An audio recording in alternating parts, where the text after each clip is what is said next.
Nothing exposes a family faster than the moment a new life enters it. Long before the baby arrives, the cracks are already there. Stress, fear, pride, exhaustion. But the pressure of childbirth forces everything to the surface. Gloria's labor doesn't just mark the arrival of a child. It becomes the catalyst that pushes every member of the family into a confrontation with who they really are when control slips away. From the beginning, the mood is uneasy. Gloria is overdue, uncomfortable, and emotionally stretched thin. Mike tries to be calm and prepared, clinging to checklists and breathing techniques like lifelines. He wants to be the perfect modern husband, the kind who knows what to do, who supports, who stays steady. But underneath his confidence is panic. Panic that he won't be enough, panic that something will go wrong. Archie reacts in the opposite way.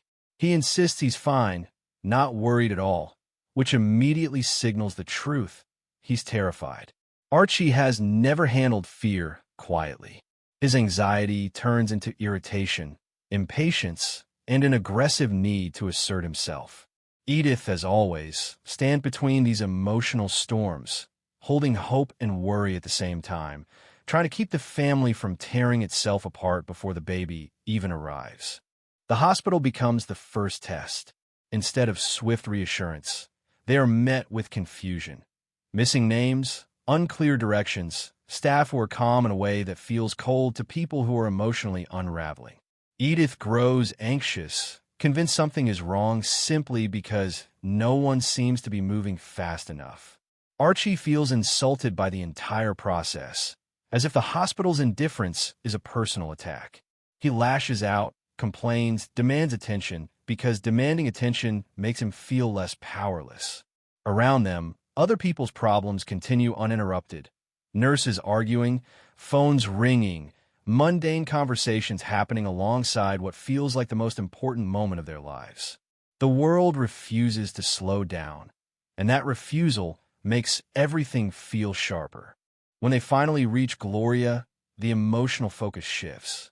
Gloria is in pain, but still herself, sarcastic, resilient, determined not to be swallowed by fear. Mike stays close, coaching her, encouraging her, reminding her how to breathe. His intentions are loving, but under pressure, even love can become intrusive. Gloria snaps at him, not because she doesn't appreciate him, but because she needs space to own her own experience. Labor strips away politeness. It leaves only honesty. And the honesty is that Gloria is the one doing the work, carrying the pain, facing the physical reality of childbirth. She needs support, not instruction. Outside the delivery room, Archie unravels in slow motion. Waiting is torture for him. He eats when he shouldn't be hungry, complains when there's nothing to complain about, and paces like a man trying to outrun his own thoughts. Edith sees what he won't say. He's scared for Gloria, scared for the baby, scared by how much he cares. Becoming a grandfather forces Archie to confront a part of himself he rarely acknowledges, his capacity for deep, unguarded love. He masks it with jokes and bluster, but it's there unmistakable. The birth itself arrives in a rush of intensity.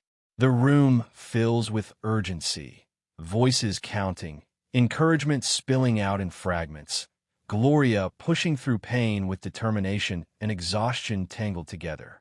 And then, suddenly, the moment shifts. The baby cries. The tension breaks. Relief washes over everyone at once. Gloria is drained but radiant in the way only someone who has just crossed a physical and emotional threshold can be.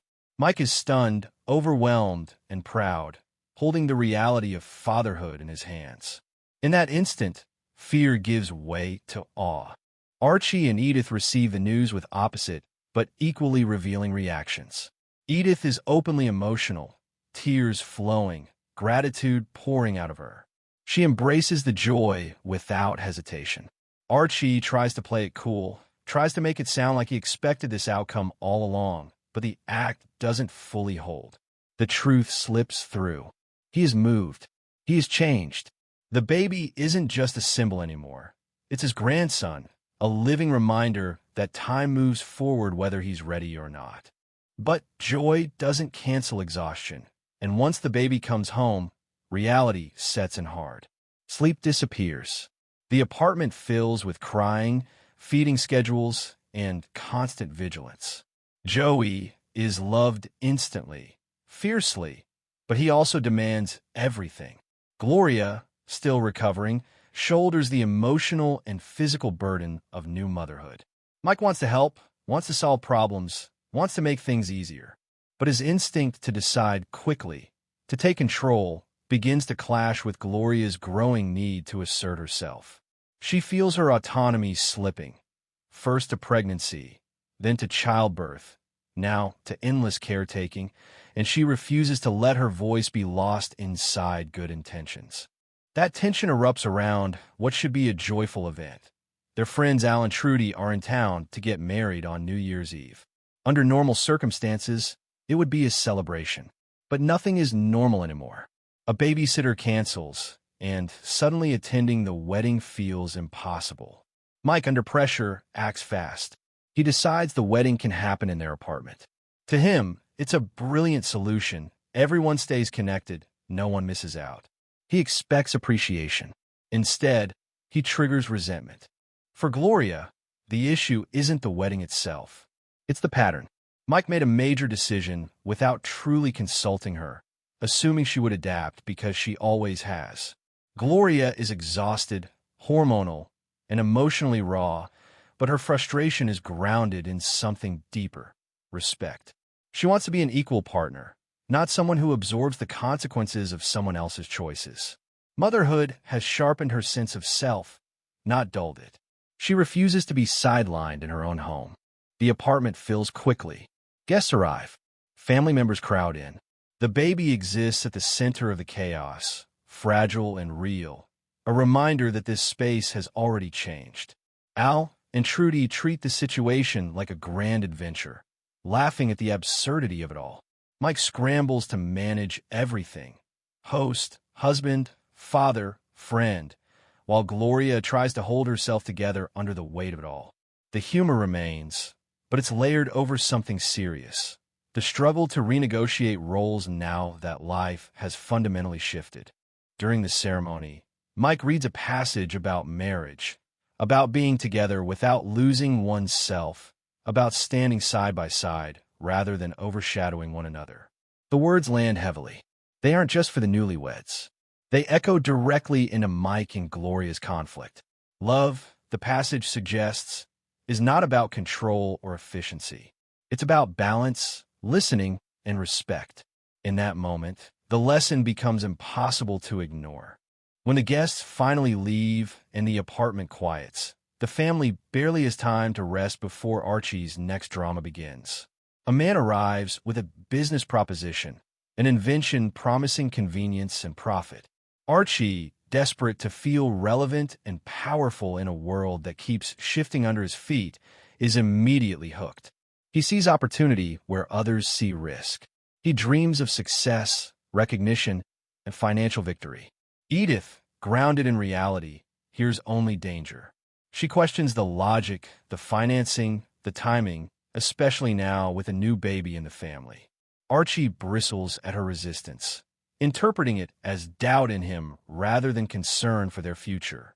This conflict mirrors everything else unfolding around them: control versus caution, ego versus partnership, fantasy versus responsibility. Archie wants to reclaim authority in a moment when becoming a grandfather has quietly diminished his sense of dominance. Edith stands firm, not out of defiance, but out of wisdom. She understands that life has changed, and pretending otherwise will only cause damage. By the end, nothing is neatly resolved, and that's the point. The baby doesn't magically fix the family. Instead, he intensifies everything. He exposes insecurities, forces conversations, and demands growth. Gloria steps more fully into her voice. Mike begins to understand that love requires restraint as much as action. Archie confronts the unsettling truth that he is no longer the center of the family universe. Edith continues to anchor everyone, not by yielding, but by knowing when to stand her ground. The night ends not with perfection, but with something more honest. A family still arguing, still laughing, still struggling, but bound together by love that survives exhaustion, conflict, and change. The baby sleeps. The adults don't. And life moves forward. Messy, loud, imperfect, and undeniably real.